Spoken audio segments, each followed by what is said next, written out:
ఎక్కడయ్యా అంటే మన కోనసీమ జిల్లా రామచంద్రపురం మండలము వెల్లనే గ్రామములోని వరణానికి వారి ఇంటి పేరు వారి తాతగారి పేరు వారి తండ్రి గారి పేరు మహానుభావుల చిక్కాల కాటయ్య గారు ఆ రోజుల్లో తిరుపతి ఎన్నోసార్లు నడిచి వెళ్ళారు ఈ స్వామి కథ కూర్చారు ఈ కథకనైనా కలమ రాత లేదు ఓ గ్రంథము లేదు ఏ ఆధారము లేదండి గురువు దగ్గర నేర్చుకోవాలి చెప్పుకుంటా వెళ్ళాలి ఈ భగవంతుడి కథ ఎల్ల గ్రామంలో పుట్టబడి ఎన్ని సంవత్సరాలు అయింది బాబు ఇప్పటికి 400 సంవత్సరాలు అవుతుందండి 400 సంవత్సరాలు అయిందటండి ఈ కథ ఎవరు చేయించుకుంటారు ఎవరండి ఒక అబ్బాయి పెళ్ళవనా ఒక అమ్మాయి పెళ్ళవినా తిరుపతి వెళ్ళొచ్చినా ఒక ఇల్లు కట్టుకున్నా ఓ పెళ్లి చేసినా ఒక డబ్బా 5 కేజీలు ఓపిక లేదంటే 5 కేజీలు సబురు తెచ్చి ఈ కోల వెలిగించి ఈ కోల సమరం చేయించారండి ఈ కోల వెలిగించారు కాబట్టి కోల సమరం అనిపించుకుందండి నేను కోల సమరము అంటారు ఈ రోజు ఈ పేరు మీ పేరు పలువులేసి గారు వారి కుటుంబ సభ్యులందరూ కూడా తిరుపతి యాత్రలో వెళ్లి స్వామికి ముడుపులు ఇచ్చి మొక్కులు చెల్లించుకుని ఇక్కడ స్వామి కళ్యాణం చేస్తున్నారు 5 కేజీలు సబురు తెచ్చారు లోన సంవత్సరాలైనా ఈ స్వామి కథ చెప్పే వాళ్ళని బట్టి చెప్పే విధానం బట్టి రోజు కొత్తగానే ఉంటుందండి ముందుకెళ్ళిపోతుందండి ఈ కథ ఎంత దూరం అయితే వినపడుతుందో పాడి పంట సిరి సంపద భాగ్యాలతో తొలదూకుతా ఉంటారండి అందుకే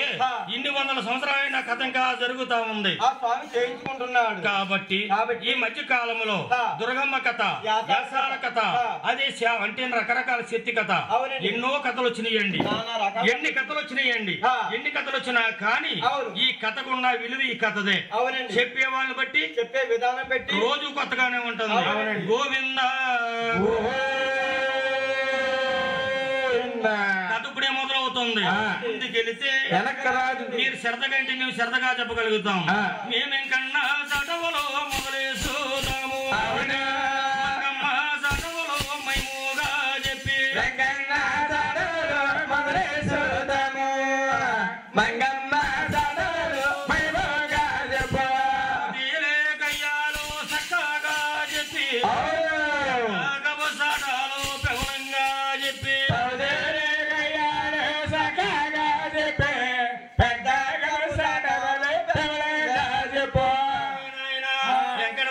ఇప్పుడే మొదలవుతుంది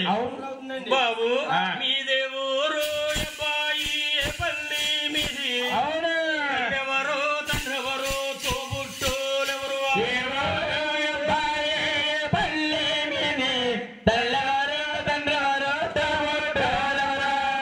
వెంకటరమణ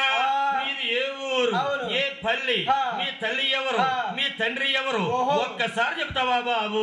గురుగారు ఆయన 10 సంవత్సరాల మట్టి కొలుతున్నారు కాబట్టి 10 సంవత్సరాల మట్టి కాదు 45 సంవత్సరాలు అవుతుంది అప్పుడే వెంకటబాబు సేవ 10 సంవత్సరాల మట్టి 10 కాదు 45 సంవత్సరాలు అయింది అప్పుడే అయిపోయిందండి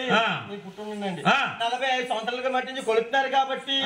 ఏ రోజుకి ఆ రోజే కొత్త ఏ పూటకి ఆ పూటే కొత్త ఏ ఊరికి ఆ ఊరే కొత్త ఈ రోజు మీకు ఈ సావరణం కొత్త అమలాపురం చెప్పారండి మొన్నేమో అదేది మొగల్దూరు దగ్గర చెప్పాం అదేది తోట తిప్పలవారి తోటలో చెప్పాం అంతకు ముందేమో కాకినాడలో ఘాటిగా చెప్పాం ఈ రోజు ఇక్కడ చెప్పాలండి చూడు నాయన ఈ స్వామి కథ వారు అడగమన్నారు కాబట్టి నేను మిమ్మల్ని అడుగుతున్నాను ఈ భగవంతుడు ఎక్కడ కథ చెప్పినా పచ్చని బందరు ఉంటాం